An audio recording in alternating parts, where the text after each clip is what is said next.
Hello, welcome to the Let's Talk Kids Health Facebook Live Show, episode 42. I'm Dr. Narissa Bauer, your host. As you know, I'm a behavioral pediatrician and founder of Let's Talk Kids Health. The concept of this show is to share information about behavioral health, parenting, and family wellness. Each week, I plan to bring you topics and guests to help me advance this mission so that we can all talk together. Let us know that you're here by commenting, asking questions, and liking this post at any time. And in a little bit, your questions will be asked of my guest. Now, remember, the replay will be immediately available after this broadcast. Please share the episode with anyone you think who would benefit because sharing is caring. Now, if you don't want to miss future episodes or maybe check out the past ones, please subscribe to my YouTube channel, Narissa Bauer MD, and follow my blog Facebook page, Let's Talk Kids Health. So, with all that housekeeping out of the way, let's welcome this week's guest. Dr. Funke Afolabi-Brown is an assistant professor of pediatrics as well as a board certified pediatric pulmonologist and sleep medicine physician. She helps children sleep better and breathe better, and by extension, she helps improve the sleep of their parents. In addition to teaching and seeing patients, Dr. Brown is a speaker, a writer, and the founder of Restful Sleep MD. She is passionate about educating and empowering busy women and their children on the importance of prioritizing sleep to achieve health and optimal health and live to their fullest potential. I am so excited to have you back on the show. Thank you so much for talking to me today. Thank you. Thank you so much for having me.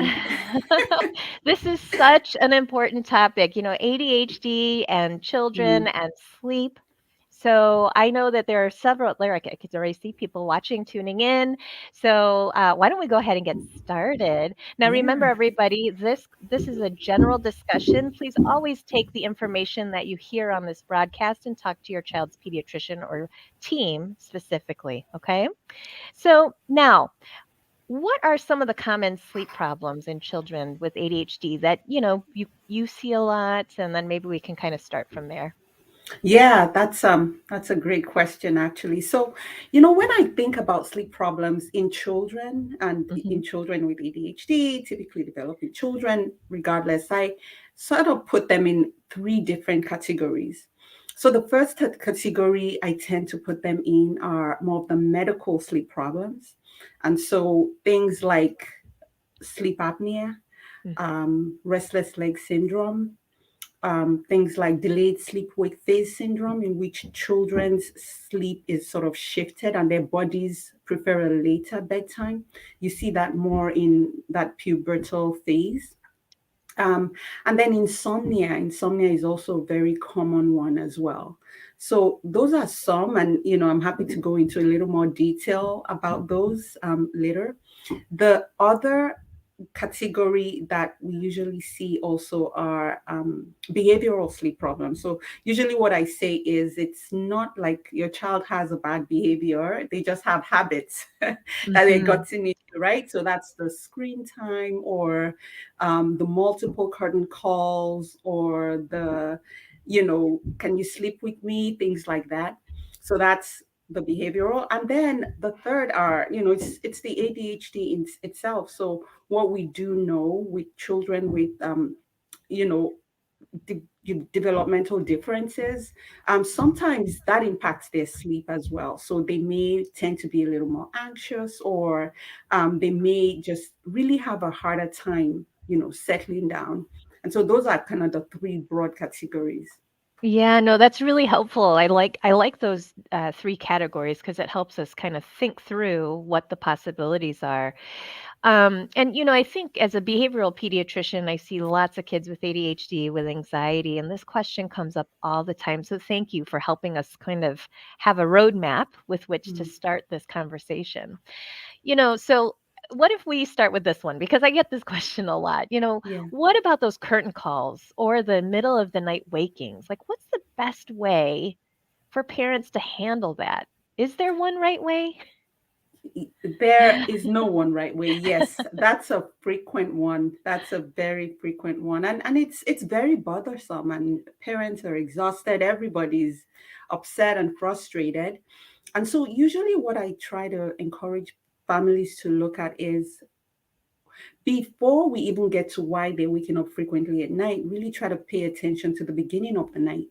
What's going on at the beginning of the night? Because if you're going to try to address a behavioral sleep issue, learning is very difficult when people are exhausted. So just like you won't be trying to, I would say, sleep train a child in the middle of the night when you are not motivated and that child is also not motivated. So it's really going back to the beginning of the night, because it turns out we all wake up at night. We all do. Mhm. We actually wake up about 5 times because we cycle through different stages of sleep. So you go through your light sleep, your deep sleep, and then the REM sleep or the dream sleep. And as you're cycling through those stages, you have this brief awakenings called arousals, but you don't really remember. Sometimes you may get up and use the bathroom and come back, right? And so do our kids. We don't remember because the condition that we slept with at night, at the beginning of the night, is probably present. So when you wake up, it's almost like, people say evolution's way of sort of protecting ourselves. Like, is there a lion or something? You kind of have that Mhm. awakening. You're like, okay, everywhere is safe. I'll continue sleeping. But if you have something present, like a sleep association or something at the beginning of the night that's not present when you have that brief awakening, then your child wakes up even more and becomes more alert and is seeking that association again to fall back asleep. And so, coming back to what could those associations be, a lot of it is things like either a child that needs a parent to be present to fall asleep. So if you're laying with your child, or you're present at bedtime, and as they're falling asleep, you're present. When they wake up in the middle of the night, they wake up more fully. And so then they're waking up frequently, and then you guys are going back and forth, or you give up and you're like, listen, just come into my bed, and that's it. So that's usually the one of the most common reasons. Another thing that I see frequently also is sometimes, especially children with ADHD as well, at times they have like a restless leg syndrome, so a medical issue, which oftentimes we don't detect easily. Because sometimes they're picky eaters, so they may not necessarily be getting the iron and rich foods. And restless leg syndrome has been associated with or low iron stores. So Mhm. that's something you may see where they're tossing and turning and they're uncomfortable, and that may make them wake up frequently. So those are just, two most common reasons that I tend to see. Yeah, so for the parent who's watching and thinking, "Oh my gosh, I do that," and in the middle of the night, by the third or fourth time my child wakes up, I'm so tired. I just I let them sleep know. in our bed, right? And so, is there any tips that you can offer? Like, gosh, what's the best way to handle that? I know. That's I a hard think that one. it is hard, but think about it. We're all human. You go into the night really motivated. Listen, I'm not gonna you're gonna sleep on your own, but everybody's tired, and you know what, at the end of the day, what makes for peace, and Yep. whatever minimal sleep we get, let's just get it. So in terms of addressing that, first of all, again, you kind of have to think through, make sure that it's not a medical problem. That's really important, right? So once Mhm. that's been excluded, you speak with your physician. What I recommend doing is addressing that beginning of the night. Don't even bother with the wakings at night for now, because once the child is able to fall asleep on their own in the on the beginning of the night, Yep. then that gets translated over the course of the night. So Mhm. essentially, for instance, if what you've been doing, depending on where you are, if you've been sort of laying with your child in bed and you guys are cuddling, and your child falls asleep, and then you kind of sneak out. I know that because I've done that, right? You kind of sneak out and get out of the room.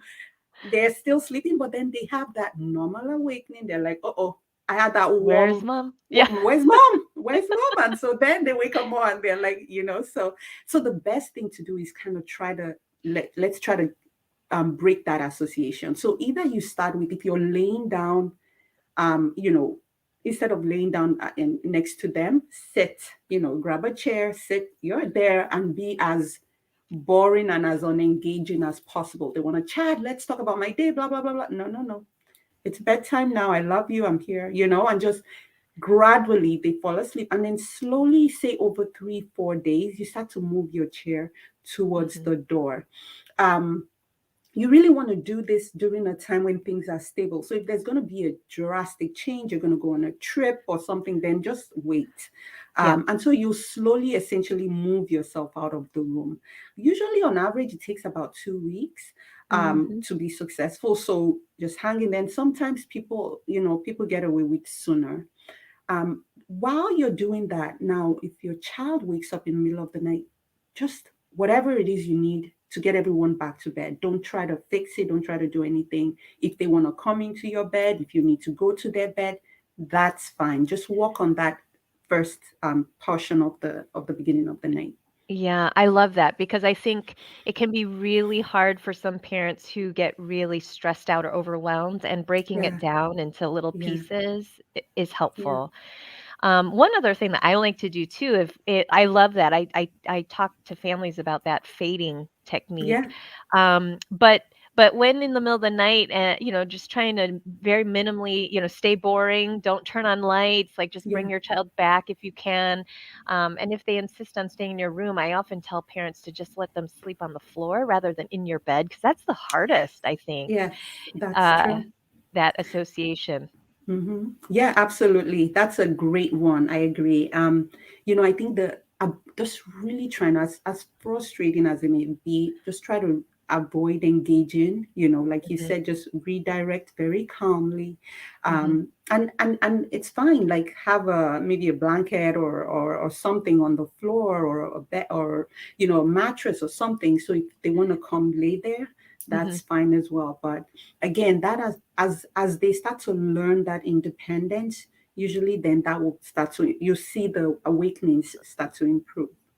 Yeah, yeah. I mean, if you can teach them that essential skill of self-soothing and Yeah, getting to sleep, then hopefully, as with those arousals in the middle of the yeah, night, they can apply those skills. So, yeah.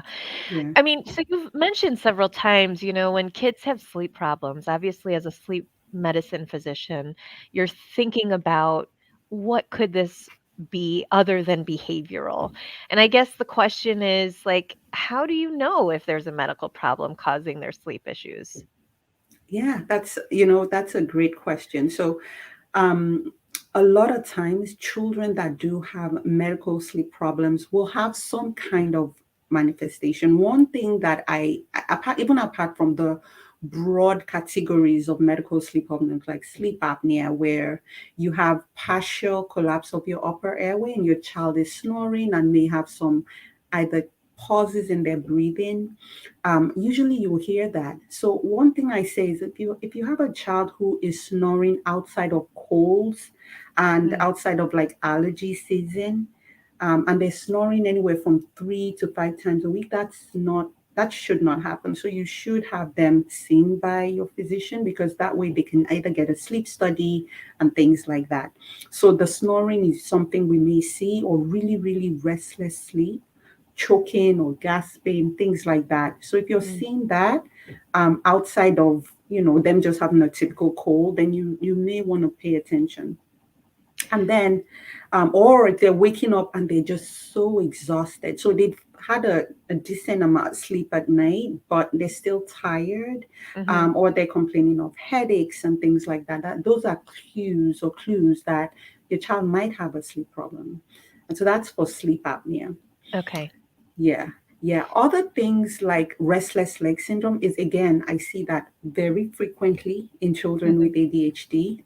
So, again, that has been shown in children to be related to lower iron stores. And the way they typically may present would be, my legs are uncomfortable. And when you ask them, they may say, I have a creepy, crawly feeling in my legs. It's very hard to put words to it. Yeah. But if they were to put, they may say, I have ants in my legs or something. And usually, what they'll ask for is, can you either rub my legs or massage? Because that helps give some temporary relief. Or if they move their legs, so you may see them just tossing and turning. And so that brings temporary relief, usually at the beginning of the night. And that can make it hard for them to fall asleep. So you Yeah. might have a child who is staying in bed, and Mhm. you're like, oh my goodness, it's been an hour and they just staying there and just tossing and turning. So that may be something you want to bring up with your physician as well. Yeah. So before we leave this, I mean, you Yeah. mentioned a sleep study. I mean, for families who have never had to undergo that, I mean, what can they expect or what is that like typically? Yeah, yeah, absolutely. So the way we diagnose, sleep apnea and some other sleep conditions is through a test called a sleep study. It's a non-invasive test, so nothing hurts. And Mhm. essentially, what it is it's a test where you have your child come to what you call a sleep lab. A sleep lab is, usually it has to be accredited by the American Academy of Sleep Medicine. So there are not that many available, but they're definitely out there. And so what that entails is they'll come and spend the night in the sleep lab. And during that time, they'll undergo some monitoring. So they'll have some stickers that are put on their head. And essentially what that will measure is their brain waves and lets us know what stage of sleep they're going through. Mhm. They'll have like a nasal cannula that helps to measure airflow. So if they have obstructive sleep apnea, remember you have closure and obstruction of the airway, you'll be able to see that. And then they have chest belts to measure their breathing, and then they measure oxygen levels. But all these are just kind of stickers and belts that do not hurt. Mhm. The important thing is to make sure it's done in an accredited sleep lab. There's another alternative, which is the home sleep apnea test. Mhm. That's been There are lots of studies that are coming out showing it's feasible in children, but it's still yet to be fully approved. So adults get to do the home sleep test while children tend to come into the sleep lab, and you will be there with them to spend the night as well. Okay. But, I think the question is so they do have to sleep, and what if they're a bad sleeper? I mean, some Yes, parents are some parents are really worried about this, like, I do we know. give them melatonin? Do we give Yeah, them their usual sleep med like, you know? that's a great one. Yes, I hear that. So the thing about it turns out a lot of times when kids come into a different environment, Uh-huh. they sleep. It's the wildest thing. It's the wildest Oh. thing. They do. They suddenly sleep, and parents are like, "Are you kidding me? This child doesn't sleep." I mean, on the rare occasion, you'll have a child who definitely doesn't. So, really, what we try to do is we say just mimic the home environment. So, bring their favorite PJs, their stuffed animal. Uh-huh. If you give them melatonin, if you give them any medications at all, just make sure you give it to them that night as well. Okay. And so we really want to see what their sleeping is like, what their sleeping patterns is like. And if they don't sleep, that's a cue to us too, to really see, oh, wow, this is really something that we really need to dig into. But most times they may not get like 8 hours of sleep. They may get Mhm. 5. They may get a fewer than ideal.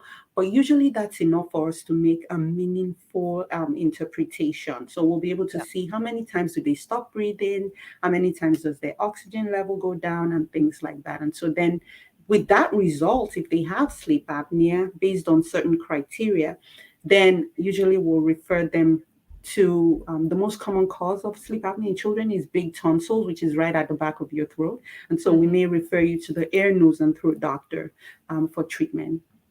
Mhm. Thank you for that, because I think that, for families who are curious or kind of concerned, I love how you described what to expect. It doesn't hurt. So that helps families be able to talk to their kids, as well as Yeah. any providers who refer families for it. It helps them Yeah.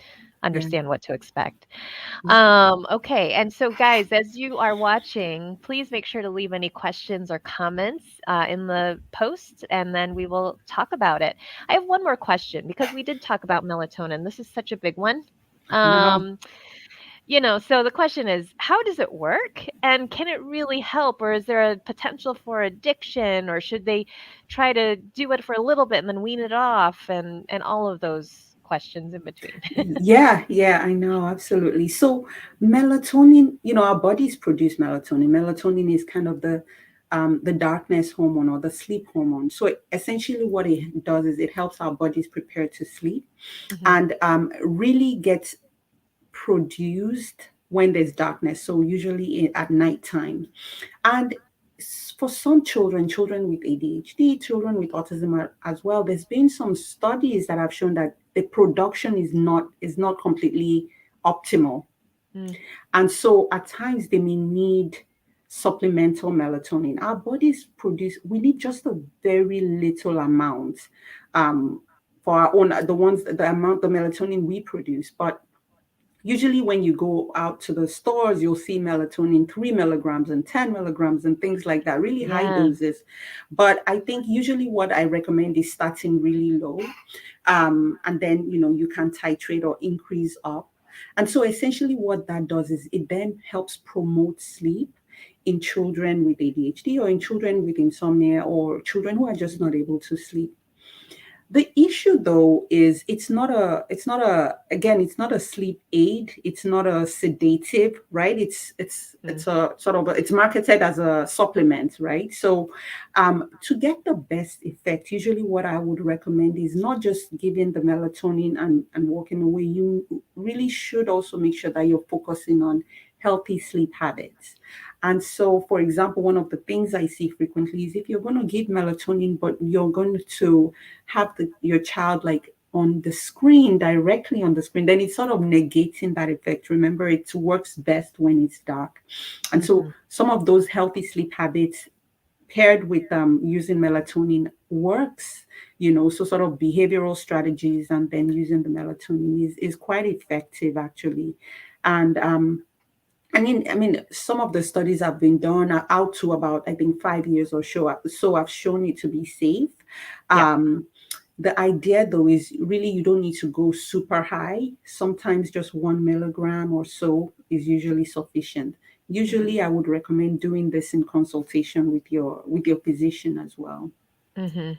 Thank you for that. I know that, sometimes some parents have questions about like, is there a recommended time frame that you should stop giving it? Do you just kind of see how your child does? And then if, how do you know it's the right dose? Should they be asleep within 30, 40 minutes? Those Yeah, kinds of questions absolutely. So this is why I usually recommend doing this, with your with, healthcare provider because there are two ways melatonin works. mhm. It can work as what you call a chronobiotic. Essentially, what that is doing is sort of almost like shifting your body clock. So, some children with ADHD, for instance, may have sort of a slightly delayed circadian rhythm, meaning their natural melatonin is sort of produced later, so they don't feel sleepy until much later. Yep. And so when you're using melatonin for that, you need a super tiny dose and you have to take it several hours actually before their ideal bedtime. If you use it at the wrong time, you may actually mix up their circadian rhythm and make them even like shift even further. Wow. When you're Mhm. using it as a hypnotic, which is the most common form we're using it as, usually I would say about 30 minutes to an hour before their ideal bedtime is sufficient. The two main preparations, there's the short acting. It doesn't help you stay asleep. It helps you just fall asleep. So it's kind of short acting. You usually will see that effect kick in. Some children, depending on how they metabolize, may be within 20, 30 minutes. Some children within that 1 hour window, you start to feel that drowsiness. Um, and then the other preparation is the extended release melatonin. Yes. It's only in pill form though, so younger kids may not be able to unless they magically can swallow pills. That helps with a little bit with sleep maintenance. So again, different preparations, different uses. So you have to kind of know what you're using it for. Yeah, no, thank you. We do have one question here that came from Amber. Can you please go over any long-term effects of melatonin in kids? Yeah, so some of the effects that have been seen or that have been studied are things like you can have some children have nightmares, Hmm. especially if they're on higher doses. You can have children more sleepy, so almost that sedative effect that carries on into the day. So that's another effect we see. Um, there's been some studies around children on certain forms of like chemotherapy that's really not been well understood. So that's just something that, if that's something that your child is undergoing, again, more reason to consult with your physician. Right. Um, But overall, I mean, those are the more common ones. Some children may complain of dizziness. Some children may wake up with a sort of feeling of a dry mouth. Mhm. Um, but again, the studies, a lot of the studies that have been done with melatonin have not been done in, typically developing children. A lot were done in children with like autism. But again, far out till about 5 years or so, I've shown that they've been relatively safe, except for some of the side effects, which I think is mainly related to the dosing. Okay. Yeah. Yeah. Unfortunately, it's not FDA regulated, right? So anybody Mhm. can market melatonin, right? Is marketed as a supplement. And so that's a problem, I feel like, because in that case, you have different concentrations and different formulations in the one same bottle. And really there's no regulation to it. Yeah. So even with, if you have a favorite brand, Yeah. sometimes you might even within the same bottle feel like it just has a different effect, is what you're saying. Exactly. Yeah. Yeah, Mhm. exactly. So I think there was a study where they looked at like, I don't know if it was up like 30 different brands of melatonin, and they had a variation of anywhere from like I think it was like minus 83% to plus 473%, just the Wow. variation in That's a the huge preparation. range. Exactly, exactly. So there's some brands that I feel, I'm not an affiliate or anything. There's some brands Mhm. that I just tend to, gravitate more towards. So like Natural is good, Zarbee's is good, Mhm. and a few others. Those are just some that I feel like, okay, at least, they've been used very frequently and they tend to, I don't see as much side effects and things like that, or complaints.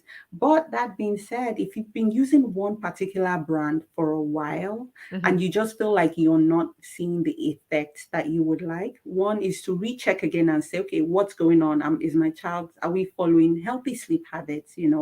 Are we making sure we're not like exposing them to screens or things that are exciting them so much that they have not had time sleeping. And so if you've addressed those issues, it might be worth just switching out your brand. Yep. Oh, and, Amber, thank you for that question, Amber, and she said she has had good luck Yeah. with Zarbee's. Oh, that's good. That's good. That's good to know. Yeah, it is good, and, once you find a good brand, Yeah. just sticking with it is Stick to it. fine. Yep. Mhm. So, I think this was such a helpful conversation, Dr. Brown. Now, if people are curious, and I mentioned that you have a website, Restful Sleep MD. Can you just tell us a little bit more about, your offerings and what you're doing? Yes, absolutely. So a lot of what I'm so passionate about, like I mentioned, is really empowering families. We can get good sleep. We just really need to know how to prioritize it. And so I do have, a blog. I have a YouTube channel as well. It's Dr. Funke Brown. So I put out weekly, content on different Mm, sleep topics in kids as well as in moms. Um, and then also on my website, Restful Sleep MD, if you subscribe to my newsletter, we actually have a cheat sheet on how to create healthy sleep habits for the family. So I always feel like that's a great place yes. to start. And I'm also working on a course which should be launching soon, where we'll Yay. be we'll be talking about sleeping teenagers, because I feel like that's almost like a black hole. You know what's going on there, and so I really do want to empower parents to help their teens and empower the teens to help themselves and take that on, that ability to prioritize their own sleep. Yes, So be yes. on the lookout. I love that. Empower teens to take this on for themselves, and I'm sure the parents would love that too. Yeah. So just a comment here from Meg. We've been using the Natrol that you recommended, and it's been great. 1 milligram tabs are helping. Yay! Perfect. I'm glad to hear. And it's so good to hear. You need just start small. That's Yes. usually what I say. Just start small. I'm glad to hear that. Yeah. I'm Yeah, glad to hear no, that. that is great. Well, so thank you so much for sharing, this time with us, telling us about the wonderful things that are on the horizon. Please check out her YouTube channel. You don't want to miss her. awesome videos and sleep tips. Subscribe to her newsletter, check out her website. And then, should you have a teen, and you're wondering how the heck can I get that kid to sleep, and maybe check out her course when it's ready. So thank you so much again for joining us tonight. It was such a pleasure talking with you as always. I know, it's such a delight. Thanks for having me, Dr. Bauer. Thank you. And just so you know, for the viewers who check in regularly, next week's special guest is Dr. Kristen Steppe, and we're going to be talking about the new COVID vaccine, especially for kids that was just authorized for kids 5 to 11. My own two kids are vaccinated already, yay! But I know that there's still a lot of questions, concerns, and so Dr. Steppe, who has written lots of awesome blogs, and she just is a really good purveyor of evidence-based literature and is a great communicator about it. She has agreed to come on to the show. I also did want to just let you know that the November book club pick has started. So Driven to Distraction by Dr. Edward Hollowell. He's a psychiatrist who also has ADHD himself. So please join us in reading. You can join my parenting book club, and he will be doing a Facebook Live with us at the end of that, so you can do the author chat with us in the parenting group. Now, if you have any other topics or guests that you'd like to recommend, please do let me know. Drop me an email at drnarissa at letstalkkidshealth.org, or you can also just message me on any of my social media platforms, and then just follow and let me know what you're thinking. And oh, thank you, Amber. Thank you again for watching and commenting. Thanks for the question. And everybody, have a great night, and we'll see you again next week.